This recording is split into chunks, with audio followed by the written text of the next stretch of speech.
At the foot of Mount Kailāśa, the towering Ziggurat of Shamballa stands piercing into the skies.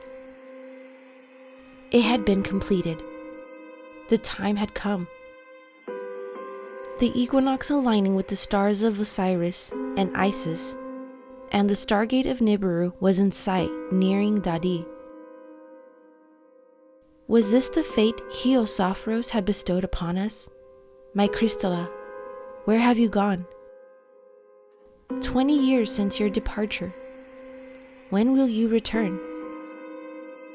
I stand at the peak of the Ziggurat as Zae'il speaks to the people of Nu Yeshua, projecting his voice for all to hear.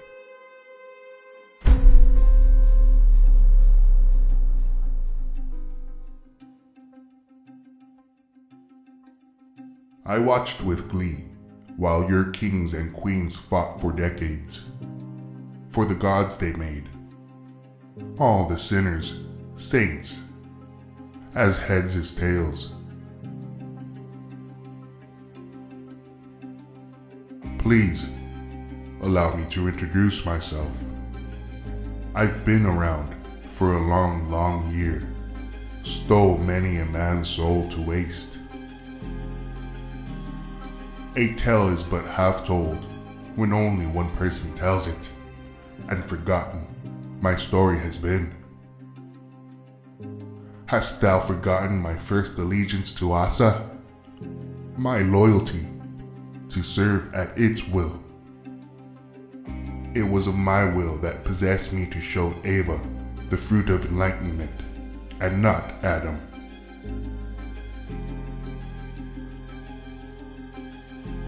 As a result, my actions were met with retribution and exile.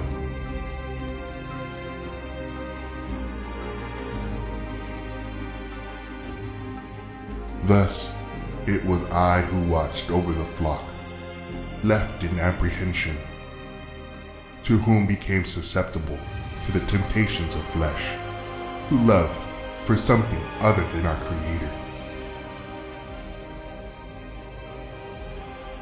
No, this was a creation of my own, and it was because of it, and I had suffered the consequence.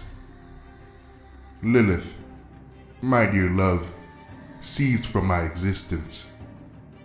I confess to turning my back on the way of Asa. Left in desolation, I renounced my vow, and loved thyself instead. But as the curse of time grew, my love for the dying did as well. Confounded, as I was to live a cycle of no end, why should you have paid for my sins? It was I who gave guidance to the Babylonian tower, and many alike. And it was the selfish gods who struck them down, dividing man through language, then infants with the power of awe.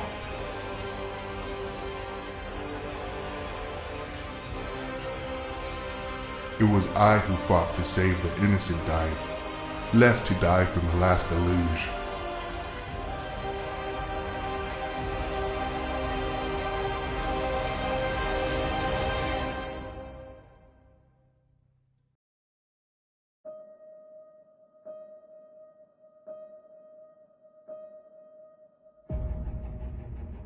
My assistance in the dying's ascension was destined to fail. That was my fate, a scapegoat to the true powers that be. I grew from flow to rigid, interfering no more.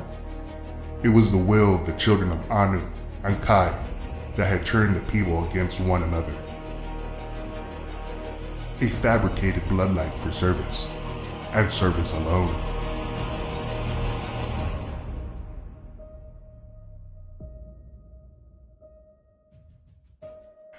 Oh, but how you thrive such restraint. It is because of this darkness there is a route to Asa, as there are many, and how I see it now. The actions of Nu Yeshua have brought us all here, and I have no need to deceive, for the deceiving has already been accomplished. These are the tribulations of the old world. The time of Asa and Ascension is upon us, but it will not be at the hands of Crystalla. It will be I who ascends in our glory.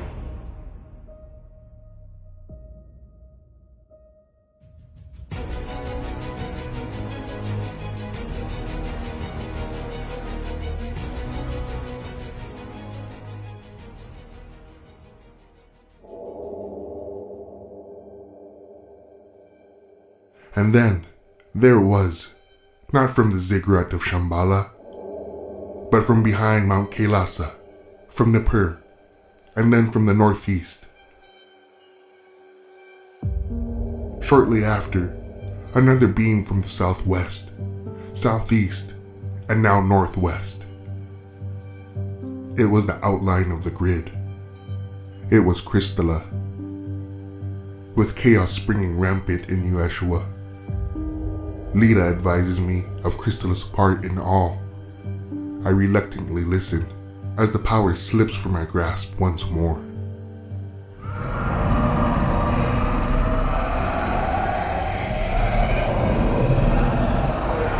Zae'il roars a most disheartening wail.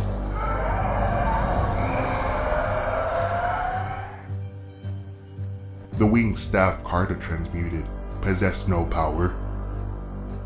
I could not activate the Ziggurat of Shamballa, yet 5 appear illuminated before me. I am mocked once again, but it shall be the last. The radiance of Leda had granted me new understanding, but at the cost of my lower vibrational abilities. I see now, the Ascension will be at the feet of the Mother, the Son, and I, the Holy Ghost. Rax and his army of Dying Eaters had run rampant through Mohenjo, and Amdu with his 29 legions in Eastern.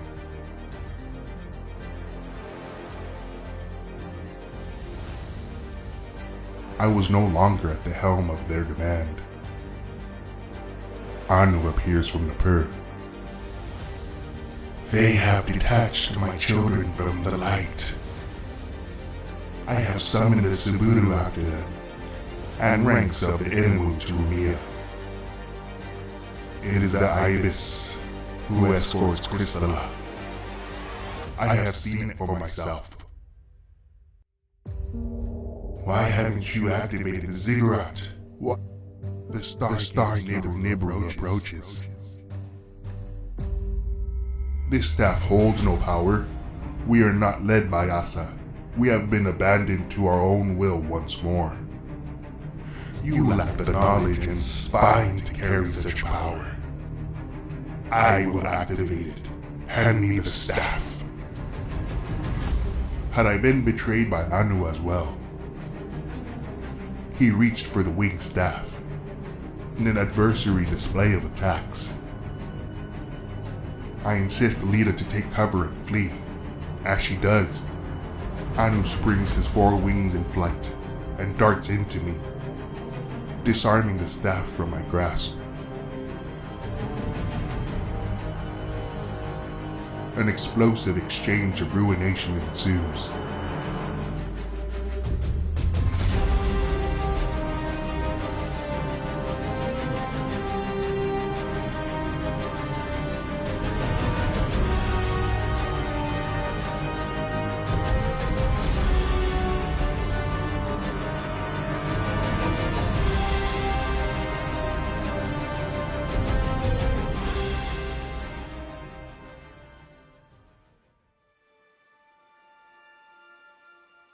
We had heard the echoed voice of Zae'il. Even from this distance, a vibration so low and honest had evoked empathy. Crystalla points out the disturbance in Nu Yeshua soon after. A sense of havoc and dread arose. Swift we will be. At the entrance of the ice cave steps, the Liu Ea and Tigris Gaia had appeared on each side. Time is the substance I am made of. Time is a river which sweeps me along, but I am the river. It is a tiger that devours me, but I am the tiger. It is the fire that consumes me, but I am the fire. An army of sheep led by a lion is better than an army of lions led by a sheep. We stand as the Liu, noble and fierce. Courage show no bound. We entered a corridor illuminated by reflecting crystal halls. At the end of each hall stood monoliths, gateways to the connecting worlds.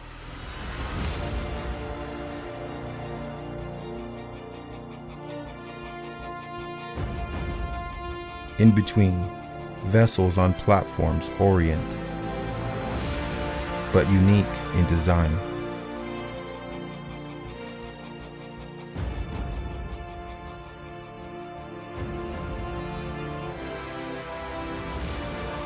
Gaia stops at the 7th hall and walks us down.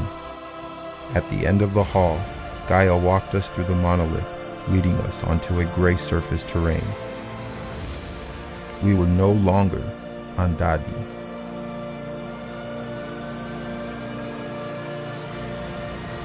A worldly rotating orb of metallic debris. It was a view of magnificent significance.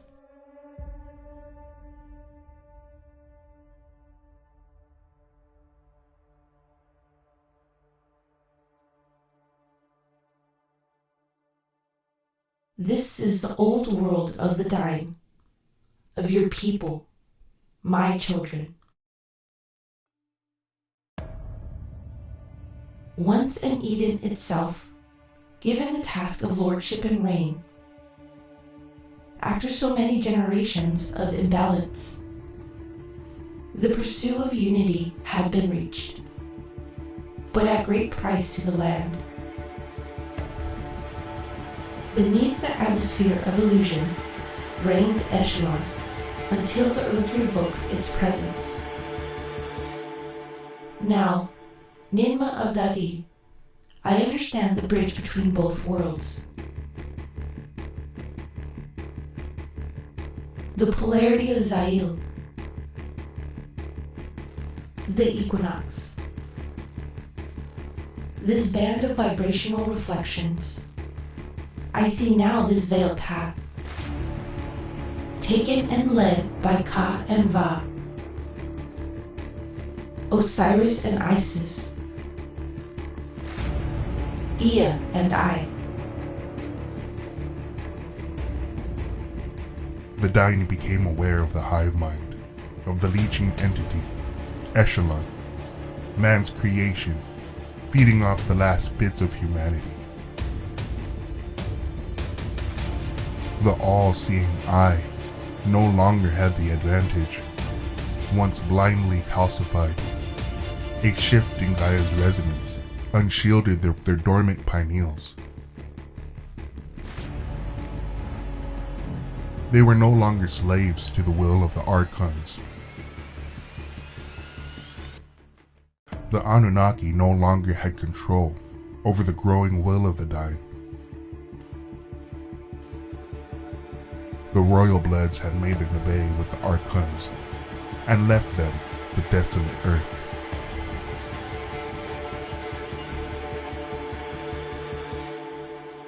Waves of electro-storms powering Echelon, the hive mind of the unconscious dying, surging even now.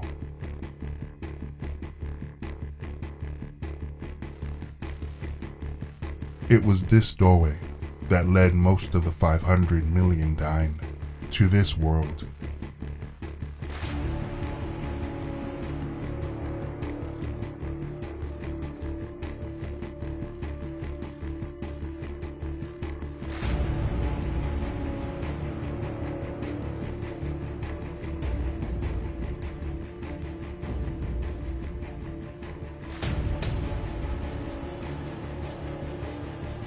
Others had reached the use of the Merkaba, the children born in the Great Awakening.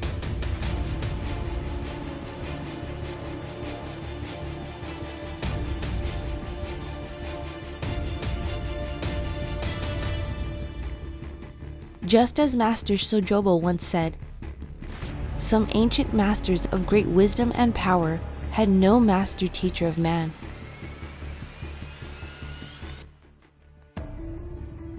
But connected to great spirit of truth, nature, the ultimate creative source.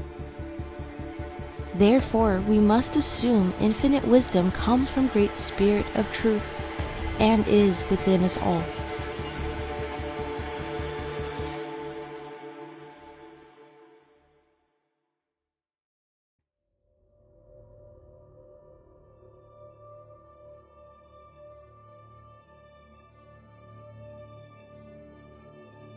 Then, only children with a key to Asa, unknowing of what lied beyond and ahead.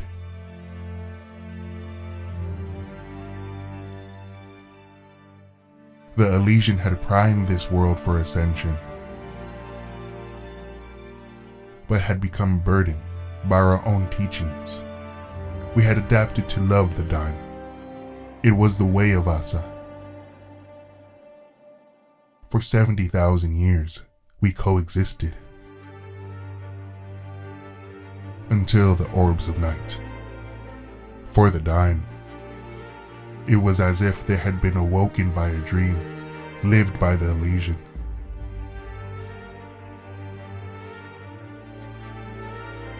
It is why they left and we stayed. Let our balance be a guide to all of your paths.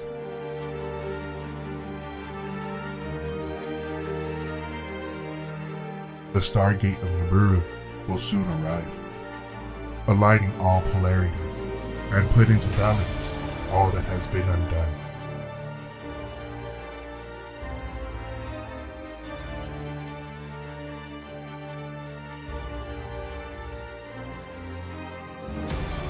Finish now what the Elysian failed to complete. Complete our ascension.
When we returned back through the monolith and main hall, we had spotted a barrage of Marek swarming out of the 6th hall and out toward the main entrance.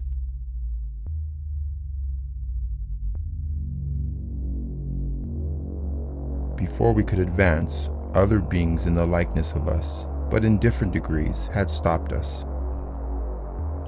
Understanding all that we knew then, but in other forms. They had told us it was their destiny to meet us here at the Guide of Travelers. It was their path to hold the Marek from advancing forward, given their Dàdì had been diminished in their realm.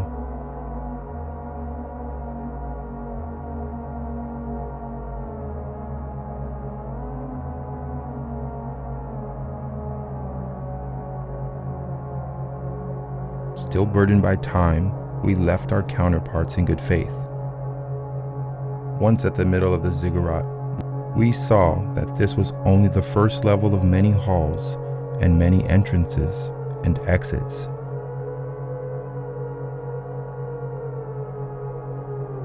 We aligned ourselves and activated the Ziggurat of Antarcticos. melting the ice surrounding it, revealing the magnificent, transparent, crystalline pyramid. It was here that our senses became of one. The other ziggurats in Nu Yeshua awaited.